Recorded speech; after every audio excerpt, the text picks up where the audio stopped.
All right, welcome everyone. This is from Git to Kubernetes using OCI DevOps for our continuous integration and delivery of containerized applications.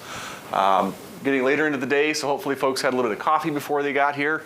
We're going to be covering a lot more on the Kubernetes side, so you've probably heard some of these or seen some of these slides. I'll move a little bit more quickly on those and make sure we save time at the end for a little bit of a demo. So I want to talk a little bit about the app dev ecosystem, and my colleague gave a great example earlier, so I'm basically going to plagiarize everything he said and regurgitate back to you.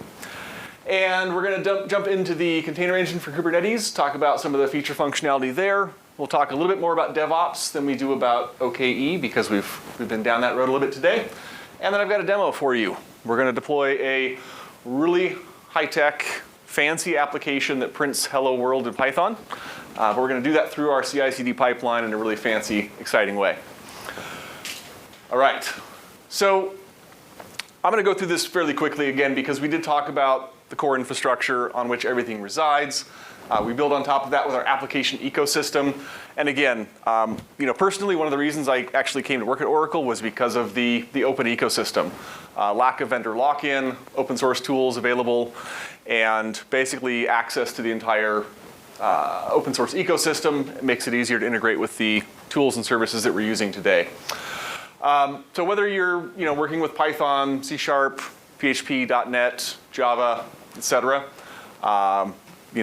with the CI/CD, the DevOps tool, and the source control system, we can essentially work with that just like you would Jenkins or GitHub, Bitbucket, etc. So really want to just dive into the DevOps function here. Why do we DevOps?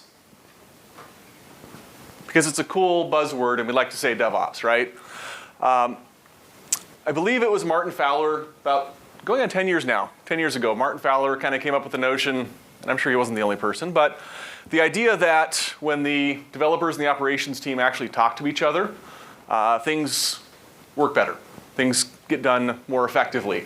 I used to work in ops way back in the day.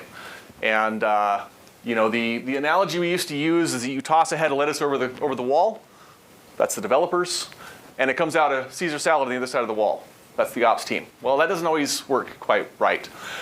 So this whole notion of we have this sort of infinity signal here where we are going to be writing code, building infrastructure, planning, designing, testing, iterating, communicating. I think the major crux of this whole cycle here is all about feedback. Feedback loops. What do we do wrong? How do we get better? What are the delivery metrics? What are the performance metrics of the last code release that we actually pushed out? Is it better? Is it worse than before?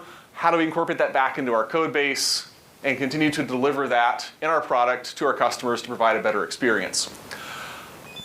I'm going to go back a little ways. Anybody familiar with Knight Capital? One of my favorite, it's an older story, 2014 financial trading platform, automated trading platform. They released a new code base to 8 servers manually. 7 of the 8 servers, deployment went great. Everything was fine. The 8th server, somebody fat fingered a key.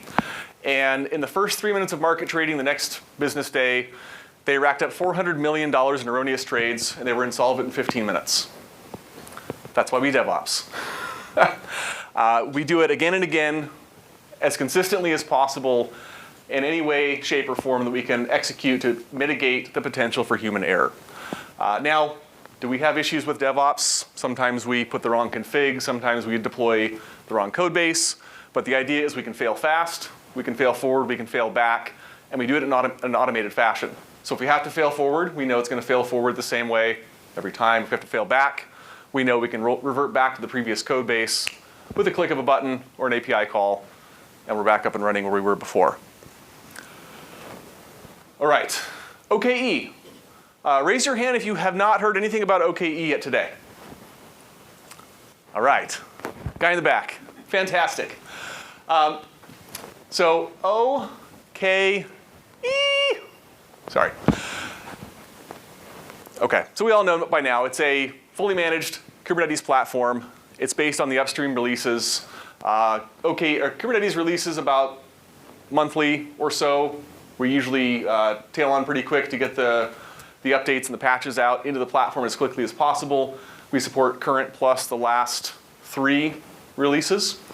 And some of the key benefits with OKE is when you go to upgrade your cluster, there's a button that says, hey, newer version, you want to do it? You go, yep, do it, up and running. With the new virtual nodes cluster, the new virtual nodes capability, the serverless functionality, same thing. You want to upgrade your worker nodes, the virtual ones that we're not actually having to manage, push a button, and the nodes get updated automatically. Integration's pretty cool. We talked about that earlier. Greg and Manish both covered the integration to the rest of the OCI ecosystem. The fact that you can spin up a service in OKE and it will create load balancers for you. The fact that you can store secrets in Vault and use that to authenticate into other OCI services. The fact that we now have the workload identity that allows you to assign IAM permissions to a single pod in your application landscape.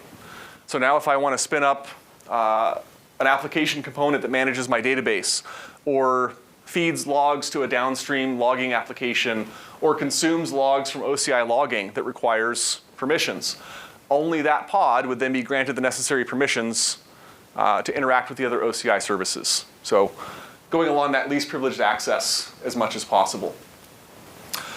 All right, I'm not going to dig into this slide. If you want to take a quick picture, there's a lot of good benefits out here. I think some of the key pieces, the reliability, Node Doctor for troubleshooting to really dig in and find out if you're having issues with pods or issues with your worker nodes, if they're not behaving properly. There's a lot more logging available that can be consumed. And of course, the multi-architecture capability. So if I have a Kubernetes cluster that's running HPC and it's running AI and it's running some application components, I can have worker nodes or worker pools with ARM, with GPU, with AMD or Intel processors, so I can mix and match all of those in my OKE cluster. That gives me the flexibility to run the workloads I need to. All right, talked about the virtual nodes. The add-on capability is pretty nifty. So up until last week when you deployed, you got Core DNS and you got kubeproxy. They were just automatically tacked on, and we maintained those and updated those whenever you updated your cluster. Now you have the ability to add some flexibility with not only those, but also the database operator or the WebLogic operator, and we're going to continue to build that library out so that all you have to do is go into your OKE cluster and say, yeah, I want to use this new add-in. Maybe it's a different CNI, or maybe it's a different application component. Oracle, once we publish those, will then manage the full lifecycle of those cluster add-ons. So again, let us take the workload off your backs so you can focus on writing quality code, hanging out with your dev or ops teams, depending upon which side of the fence you're on, and just being more productive overall. All right, the DevOps service. How many folks are using Jenkins, Spinnaker, Travis, other things? Jenkins, all right. Okay, cool. I grew up on Jenkins as well, so very familiar and fond of that toolkit. The premise is basically the same, right? You can build a series of workflow activities that will do the same repetitive tasks over and over to hopefully take your zeros and ones from a source control system out to a finished product in a production environment. The way we kind of, I guess, switched the approach is we broke it down into a build and a delivery pipeline. Some of the other cloud platforms, they have just an overall pipeline. You can do phases and steps and stuff, but the idea was, well, we're going to integrate first. We're going to build an artifact, make sure that's good, and then we're going to move it over to our delivery pipeline, and you can have a whole series of deliver, validate, manual approval, automated approval, etc., and then release it out from there. Along the way, we can deliver this. Sorry, the green arrow doesn't work very well.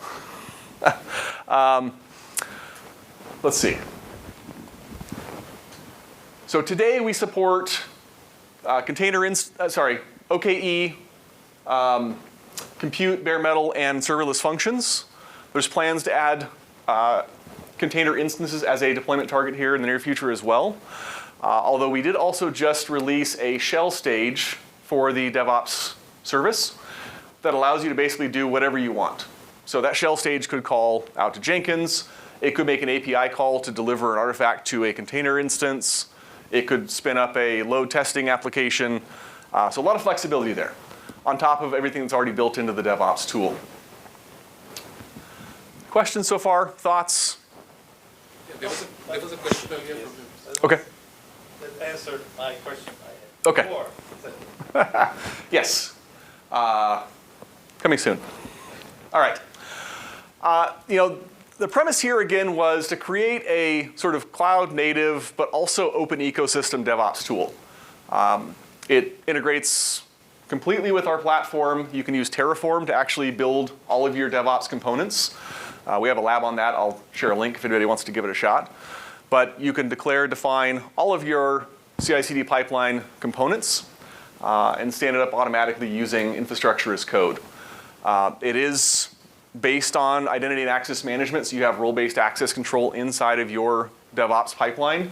You can define who gets to create, build, deploy, test stages, who can create projects and code repos, and everything down to the very granular level of detail inside of identity and access management. Actually, I'm going through an exercise with the customer on that last week, this week, and next week. And the requirements were like 4 pages long on who and which team can do what. And so we were able to get in there and just line out every single permission and lock it down to where the developers can push to the source control. They can run the CI part of the pipeline. Once the artifact gets delivered, they're cut off. Then the next team, the QA team, takes over, and they actually get to approve the artifact and deliver it to the QA environment. And then the leadership team has to approve. Anyway, I'm getting carried away, but that's kind of the premise of being able to control everything that you need. And it's a little expensive, but I hope that after hearing all the benefits and features, you'll agree that it's worth the cost. $0, 0 cents for the service. I got to throw that plug in there just for fun. All right. So, mentioned external integration. You can trigger pipelines from Jenkins, from GitHub Actions, from a variety of external tools. So if you're already using something today, you can bring that tool and use OCI DevOps just to augment your process. Streamline integration to other OCI services and features through the OCI DevOps tool. But basically build the pipeline, the automation that fits the organization or the project best, using the tools that are most appropriate for the team. So just an example here, we're using Jenkins to do the build, test, and deliver artifacts. We're going to use container registry for our OCI or our Docker images. And then once the images are built and tested, we'll run a trigger from Jenkins. There's a couple of plugins for Jenkins that integrate with OCI. And that'll trigger the deployment pipeline, which then goes and picks up the artifact, delivers the artifact to the development environment, sets up for approval, and then deploys to prod if you choose to do so.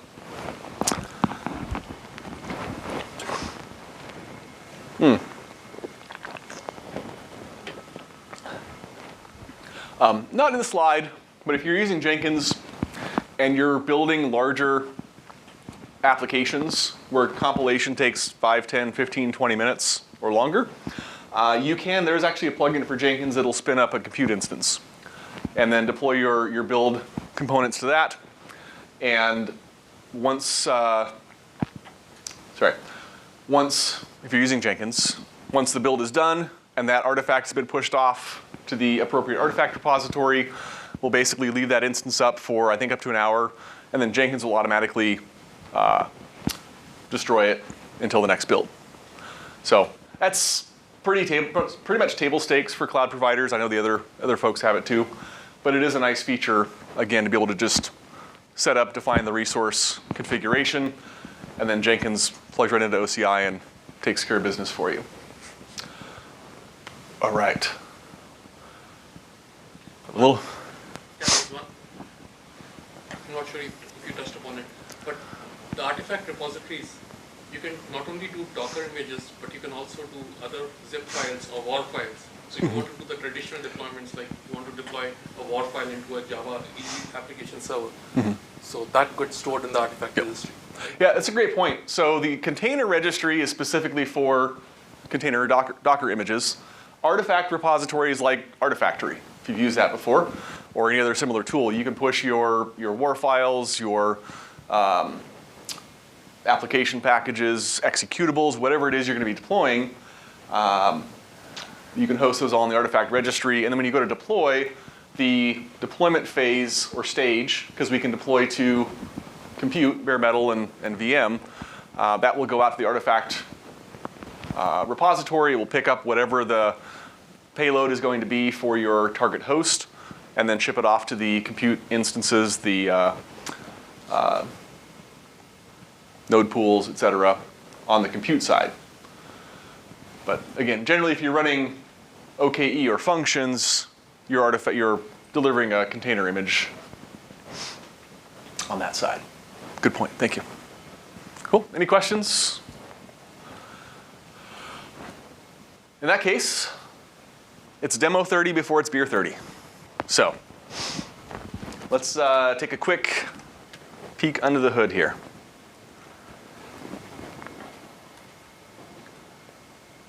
How is the size? On the camera, on the screen, everything good to go? Excellent. So this project actually was built with Terraform. So it created the project, it created the code repository, it created all of the bits and pieces necessary to make the pipelines work. If we take a look at the build pipeline, it's fairly straightforward. We've got our manage build, deliver artifacts, and then trigger deployment. Pretty straightforward. Right now, the pipeline is not triggered automatically by a code check-in, but we'll change that. Let me go ahead and jump back here really quick. Look at the deployment pipelines. And again, we've got to zoom in. We're going to do a canary deployment to OKE. So we'll pick an existing environment. We're going to spin up just a single pod, see how it behaves. We'll shift a little bit of traffic. So the canary deployment feature in the pipeline lets you say, move 10%, 20%, and you can add stages. So do it 10%, wait 10 minutes, then add 20%, 30%. So you can control kind of how that behaves. After we do the traffic shift, we are going to pause for approval because somebody's got to go in. We could add an automated testing phase, but in this case, we just said somebody's got to go test it, put some eyes on it, make sure it's working. If everything looks good, we will approve the deployment, at which point it will take and push the entire, it'll deploy the whole set of pods, or the whole application set, which is just one app, to our OKE and a production environment. All right. So let's see what else we've got. All right, so a couple Docker image and a Kubernetes manifest. So this is where we could change in our manifest what our deployment parameters look like. And if we look at our code, we also have our initial code base. So Dockerfile, build spec, and our super fancy, really elegant, complex application that's going to say hello. All right, so let's go ahead and kick off the build process here, and we can talk a little bit while it's building our new artifact. We're going to start a manual run here. We'll just accept the defaults and watch it work. Now, we wouldn't normally build manually like this unless we were testing a brand new pipeline and wanted to work the bugs out. But I do want to watch this just go for a minute, and then we'll jump back to the main project level and look at the triggers option. So if you're familiar with other source control tools, you can configure triggers to say, hey, after a pull request, after a commit, trigger some sort of action that takes us forward.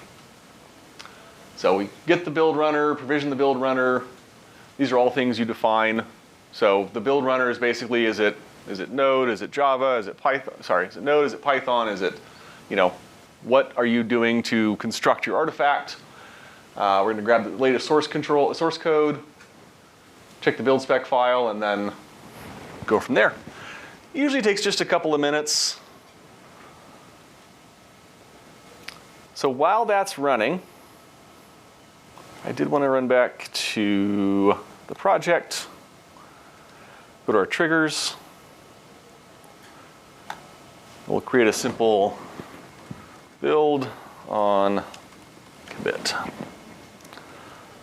going to connect to an OCI code repository. See there, we've got a variety of options: GitHub, GitLab, Bitbucket, Visual Builder Studio, GitLab server, Bitbucket server for the enterprise side of things. We're going to pick our repo and add an action here. The action is to brew a cup of coffee. No, just kidding. All right. So once we push, and we're just building for main for right now, but if you're obviously working on multiple branches, you could have triggers for, feature 1, feature 2, MVP, etc. You could trigger the build based on those. That's basically it. Oops, that's not it. Pick the build pipeline. All right, we have our build pipeline. Once the code gets pushed to the repository, we're going to trigger the build pipeline. We'll create the trigger. Simple as that. If you're using the OCI CLI, you can do that, I think, in about one command, as long as you know the OCIDs of the repo and the build pipeline. The pipeline already exists. Yep.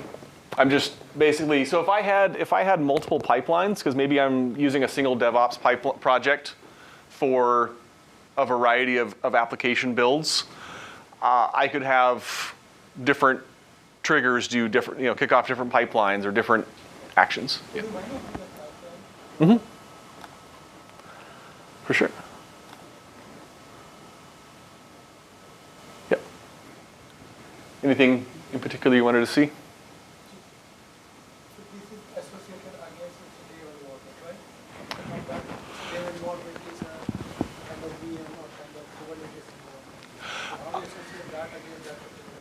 Good question. So how do we associate this with the resulting environment, right?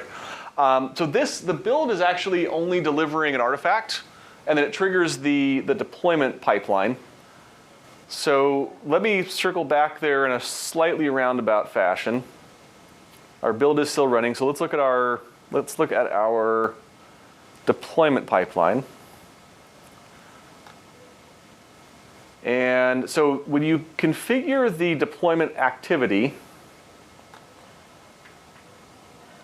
the stage here, we get to pick the artifact. So we'll select, in this case, it's a Kubernetes manifest. And we're going to pick, hold on one second.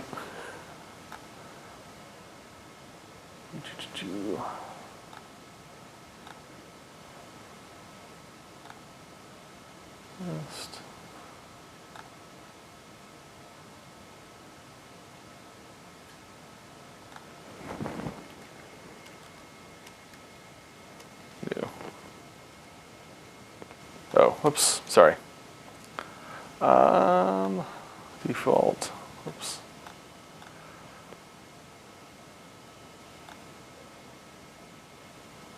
Okay.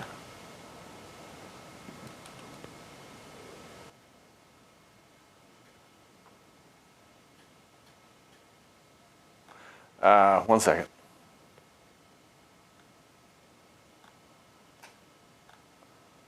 Let's go back.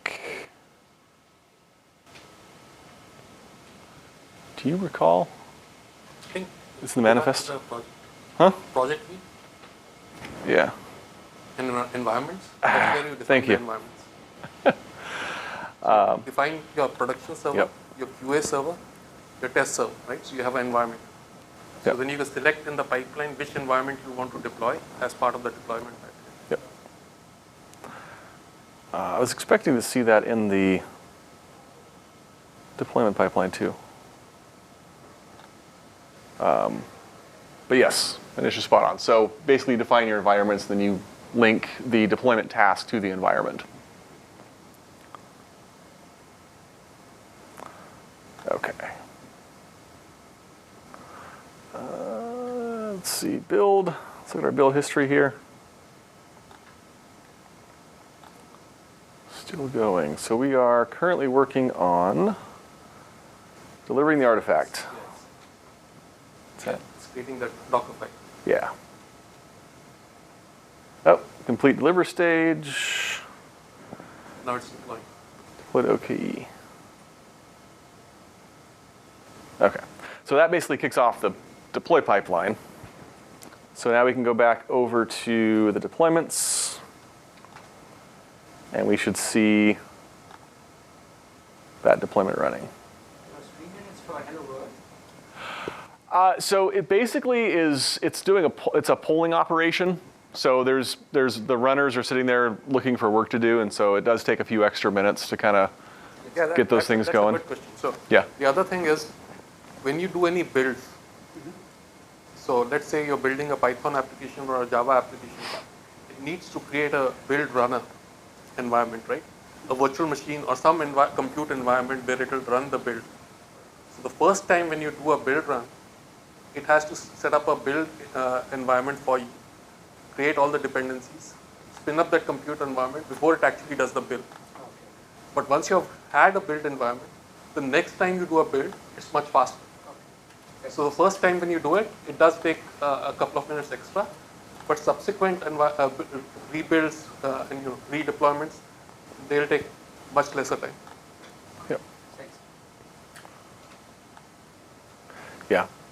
The other thing to consider here as well is that building the Docker file, or basically building the Docker image the first time, even though it's a simple Hello World app, it has to write all the layers of the container image.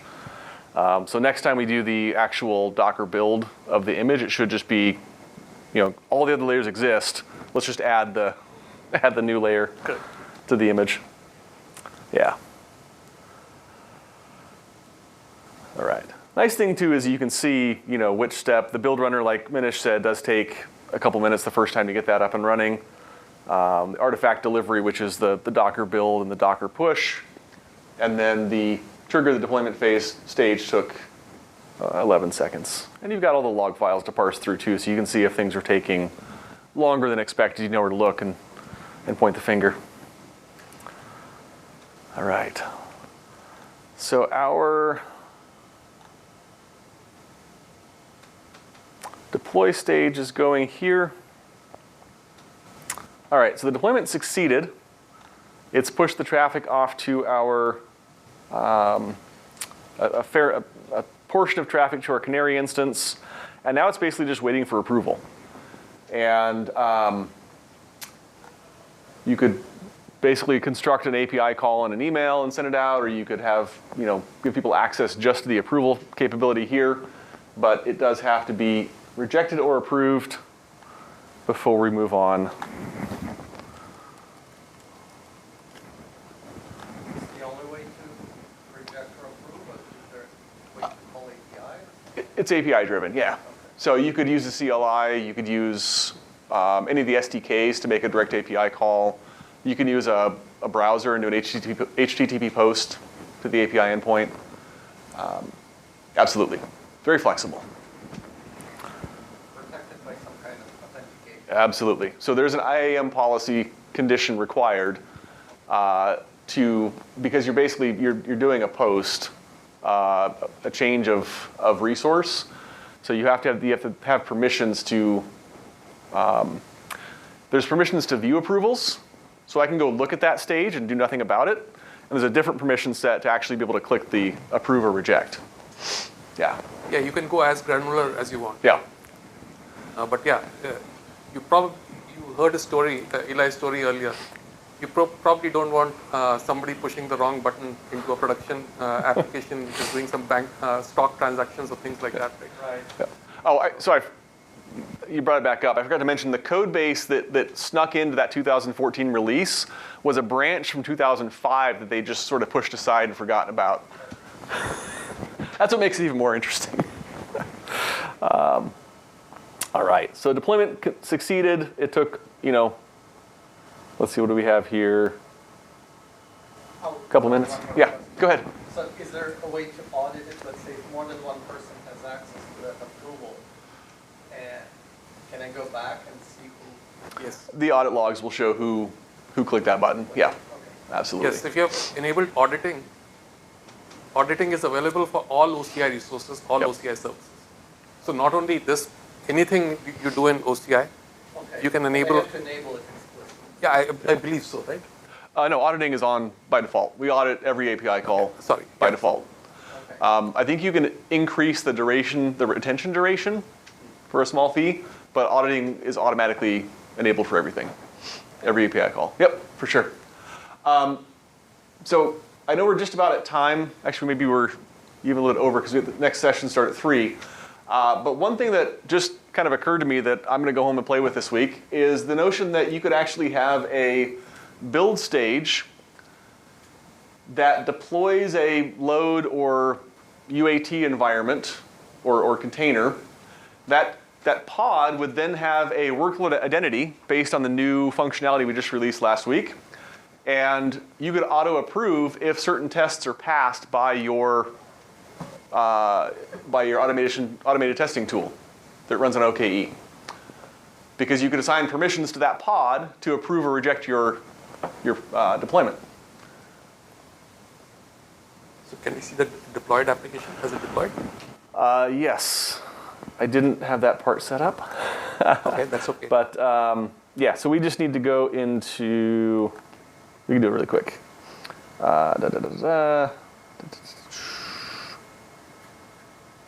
OKE.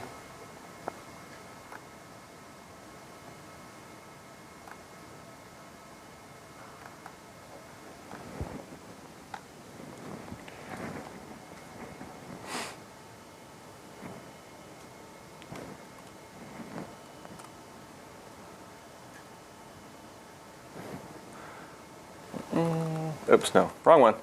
Can you guys see that? Okay, let me just. That's okay. Oh, I have to specify the namespace.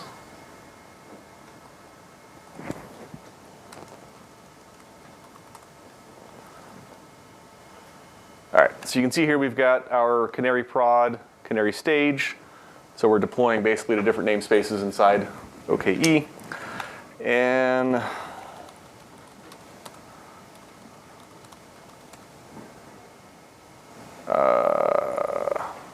sorry, all the CLI stuff, I'm getting the wrong command here.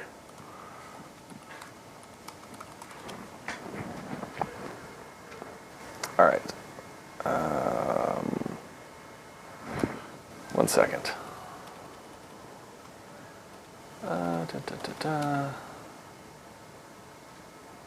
It is.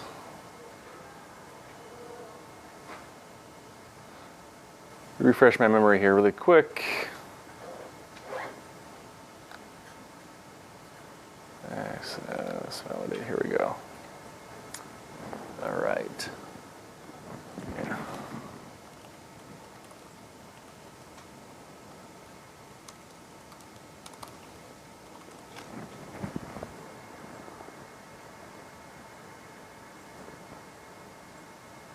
Doesn't have an external IP. That's fine. No, it's supposed to deploy a load balancer. I'm not sure. Oh, Yeah, I think you can leave that. Eli. Let's. there we go. There it is. Sorry about that. Like I said, super elaborate, complex, exciting stuff. Yay! So, yay, it worked. A live demo actually worked. Right on. Well, I'll leave it there. I know we're just a little bit over time. So we have a couple of links here if anybody needs, well, the lab right there is what I was just going through the demo, and you're free to tweak, change the app, try some different code, whatever you want to do there, but give it a shot. It's pretty cool. And of course, Can you go back one slide? yeah. One more? Yeah. Yeah. Yeah, the last link out there has got lots of DevOps samples. So we have a whole bunch of samples. That's a good starting point. If you want to, do something, and you want to look at some samples code, see it working, you can look at all the samples. And it's got plenty of examples. So. Yep. And there's a QR code for the lab, as well as an invitation to join us on Slack. Appreciate you being here. Have a wonderful rest of your Monday and a great week. Cheers.